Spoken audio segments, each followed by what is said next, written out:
بولو سنسکرت میں حدیث سنا دوں؟ کتنے لوگ سننا چاہتے ہیں ذرا ہاتھ اٹھا کے بتائیں. ارے ماشاءاللہ ایسا لگ رہا ہے سب سنسکرت کے ودوان بیٹھے ہو جیسے.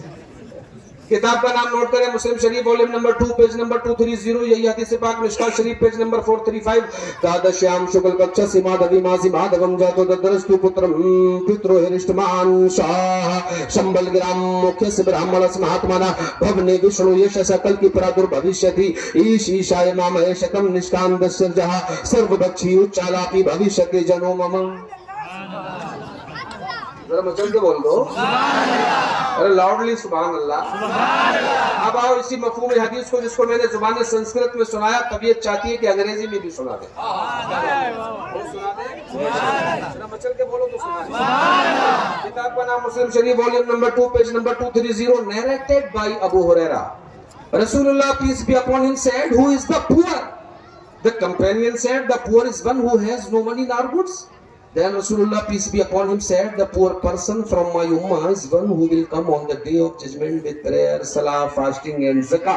While he has abused this, has leavened with foul change, has taken his will has bloodshed of him and beaten him. So his blessing will be given to him and will be given to him. And then his blessing will vanish before giving him completely. His bad actions will be taken and will be put down on him. And finally he will be put on the hell. سبحان اللہ, سبحان اللہ, سبحان اللہ, speaker سبحان اللہ, سبحان اللہ. میرے بھائیوں مجھے بتاؤ, آپ نے زبان سنسکرت میں حدیث کا مفہوم سنا, انگریزی میں سنی, اور میں کہتا ہوں کہ اگر اس زبان میں نہ سنی جس میں سننے والا بلال تھا اور سنانے والا آمنہ کا لال تھا, تو پھر کچھ مزہ نہیں آیا. اجی جناب سوچو, آج 1400 سال کے بعد جس کی بات زبان سنسکرت میں کی جائے, زبان انگریزی میں کی جائے, تو اتنا مزہ آ رہا ہے. اگر 1400 سال کے پہلے اپنی بات جب وہ خود کرتا ہوگا تو کتنا مزہ آتا ہوگا. زبان سنسکرت میں انگریزی میں اس کی بات ہو تو لطف کا یہ عالم ہے.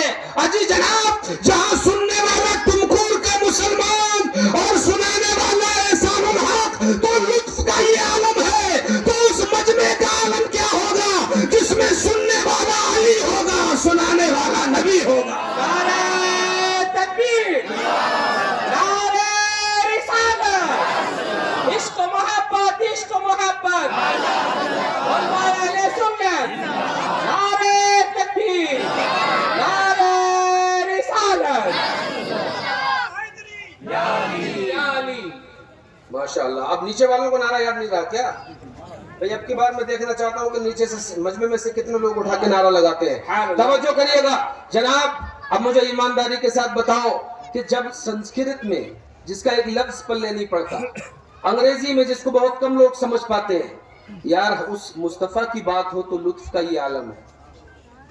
ذرا سوچ کے تو دیکھو کہ اس وقت لطف کا اور الطاف کا عالم کیا ہوگا جہاں ایک طرف صدیقوں کا امام بیٹھا ہو, ایک طرف عدالت کے نظام کا امام بیٹھا ہو, ایک طرف سخاوت کا امام بیٹھا ہو, اور ایک طرف باب العلم شجاعت کا امام بیٹھا ہو, اور بیچ میں شمع فروزہ مسکرا رہی ہو.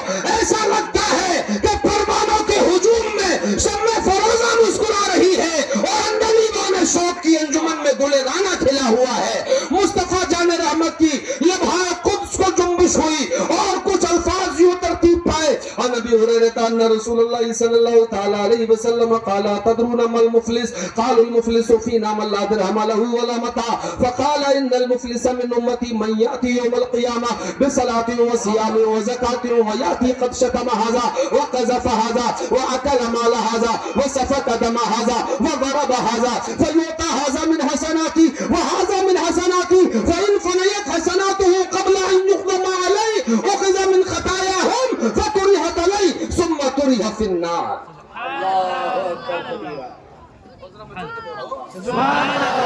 یہ میں نے آپ کو وہ الفاظ سنائے ہیں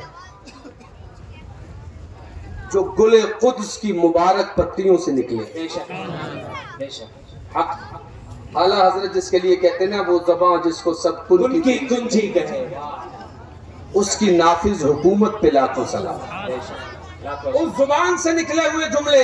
اور میرے بھائیوں اگر میں اس کا ایکسپلین کروں تو سنن دارمی کی ایک حدیث پاک آپ کے گوش گزار کرتے ہوئے اس کا ایکسپلین کر دیتا ہوں. آئیے سنن دارمی کتاب کا نام, اس کی سب سے فرسٹ حدیث. مصطفیٰ جان رحمت بیٹھے ہوئے ہیں, ایک آدمی ایک صحابی رسول آ گئے. آنے کے بعد عرض کرنے لگے, یا رسول اللہ کیا اللہ تعالیٰ میرے گناہوں کو معاف کر دے گا؟ مصطفیٰ جان رحمت نے فرمایا کہ تیرے گناہ کیسے ہیں, ذرا ہم بھی تو سنیں, کون سے گناہ کے بارے میں تو فکر مند ہے؟ کہا یا رسول اللہ میرا گناہ بہت بڑا ہے. مصطفیٰ جان رحمت ارشاد فرماتے ہیں کہ ذرا بتا تو صحیح, اندازہ تو لگائیں تیرا گناہ بڑا ہے یا رب کی رحمت بڑی ہے؟ اللہ اکبر. پھر وہ عرض کرنے لگا, یا رسول اللہ میرا گناہ بہت بڑا ہے. میرے مصطفیٰ نے کہا اگر تیرا گناہ بڑا ہے تو یاد رکھ میرے رب کی رحمت اس سے زیادہ بڑی ہے. تو بیان تو کر کہ تیرا گناہ کیا ہے. وہ کہنے لگا, یا رسول اللہ زمانہ جاہلیت میں ہمارے یہاں ایک رسم چلتی تھی, ہم بچیوں کو زندہ دفن کر دیتے تھے. یا رسول اللہ میرے بھی گھر میں ایک بچی تھی, جب وہ پیدا ہو گئی تو میں نے سوچا کہ ابھی چھوٹی ہے, کل دفن کر دوں گا, پرسوں مار دوں گا, ایک دن بعد مار دوں گا. یا رسول اللہ دن بیتتے گئے لیکن میں اس کو مار نہیں سکا. آخر کار وہ تھوڑی بڑی ہو گئی, ذرا ہوش آ گیا تو پھر اس کو لاڑ اور پیار بڑھا دیا گیا, تھوڑی چہیتی ہو گئی اور وہ آنگن میں کھیلنے لگی. یا رسول اللہ کچھ دن اور بیتے, بچی اور بڑی ہو گئی. آخر کار میں نے ایک دن سوچا, میرے دماغ پہ شیطان مسلط ہوا اور بولا کہ اے نادان کب تک اس کو چھوٹ دے گا, یہ تو بڑی ہوتی چلی جا رہی ہے, ایک دن اتنی بڑی ہو جائے گی کہ تیرے ہاتھ سے نکل جائے گی, تیری طاقت کے باہر کا معاملہ ہو جائے گا, لہٰذا آج ہی پتی کو مسل دے. جس پودے نے ابھی جڑ پکڑی ہے اس کو اکھاڑنا زیادہ آسان ہے اس سے پہلے کہ وہ قدآور درخت ہو جائے. لہٰذا میں نے سوچا, اپنے دل میں اس زمانہ جاہلیت کے خیال کو غالب پایا اور میں گھر سے باہر نکلا. آج میرا خیال اس بچی کو مار دینے کا تھا. میں اپنے اہل کے کنویں پہ پہنچا جو میرے خاندان کا کنواں تھا. میں نے بچی کو آواز لگائی تو بچی ابا ابا کہتی ہوئی گھر کے آنگن سے میرے پیچھے دوڑی چلی آئی. بچی کہتی یا ابتا یا ابتا, بہت بڑے پیارے انداز میں ابا ابا پکارتی ہے. میں آخر کار اس بچی کو پکارتا رہا اور دھیرے دھیرے کنویں کی طرف بڑھتا رہا. یا رسول اللہ آخر ایک وقت وہ آیا کہ جب میں کنویں کی مڈیر پہ پہنچ گیا اور ادھر سے بچی بھی آ گئی تھی. جیسے ہی بچی قریب آئی میں نے اپنے مضبوط ہاتھ سے اس کا نازک ہاتھ پکڑ لیا اور میں نے اس کو قتل کرنے کے ارادے سے کنویں میں دھکا دے دیا. میں نے اس کو کنویں میں دھک دیا.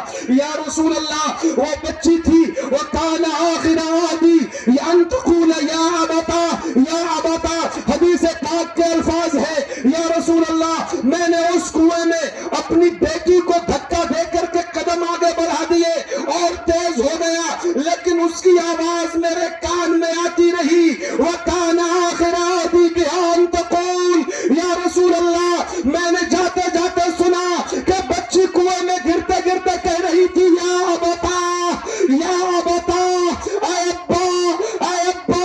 اے اللہ کے رسول یہ بات کانوں کے راستے سے کلیجے تک پہنچی. کلیجہ منہ کو تو آیا, دل دھڑکا تو, دل میں محبت جاگی تو, مگر جاہلیت کی خوب اور بو نے مجھے اس کی ہمدردی پر آمادہ نہ ہونے دیا. یا رسول اللہ میں نے وہ آواز بھی سنی جب بچی اپنے وجود نازنی کو لے کے کنویں کے اس گندے پانی میں گر گئی.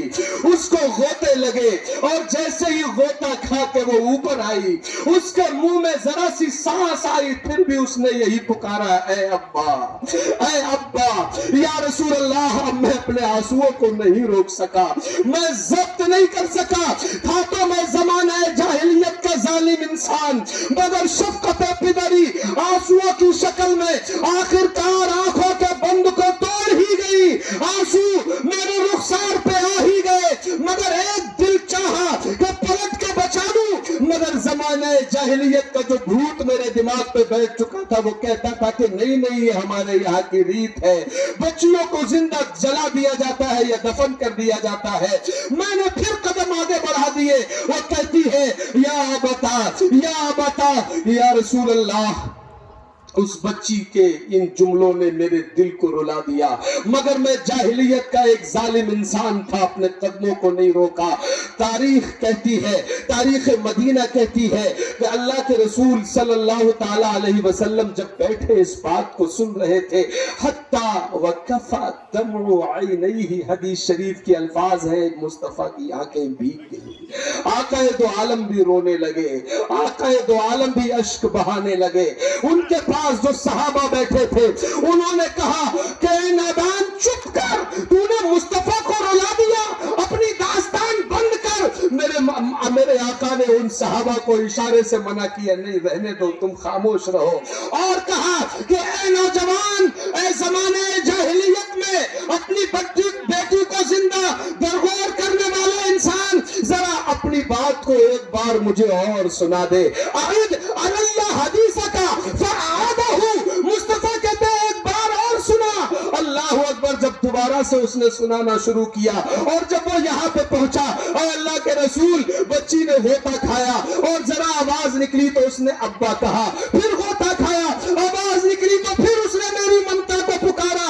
اب کیا کہتے ہیں کہ حتی وکفا دمع عینیہ، مصطفیٰ کی آنکھوں سے اتنے آنسو نکلے کہ آقا کی داڑھی مبارک تر ہو گئی، آنسو ٹپ ٹپ زمین پہ گرنے لگے، اور جب آنسو زمین پہ آئے ہیں، آقا دو عالم کے رونے کو دیکھ کے اس شخص نے اپنی داستان کو ختم کیا اور ہاتھ جوڑ کر کے عرض کرنے لگا، حضور کیا مجھے معافی مل سکتی ہے؟ میرے مصطفیٰ نے کہا، زمانہ جاہلیت میں جو کام کر دیے تھے وہ نادانی میں تھے، ان کو معاف کیا جا سکتا ہے، اگر تو کلمہ پڑھ لے تو اللہ اس کے بدلے میں تجھے جنت کا مہمان بنا سکتا ہے۔ ماشاءاللہ، یا رسول اللہ،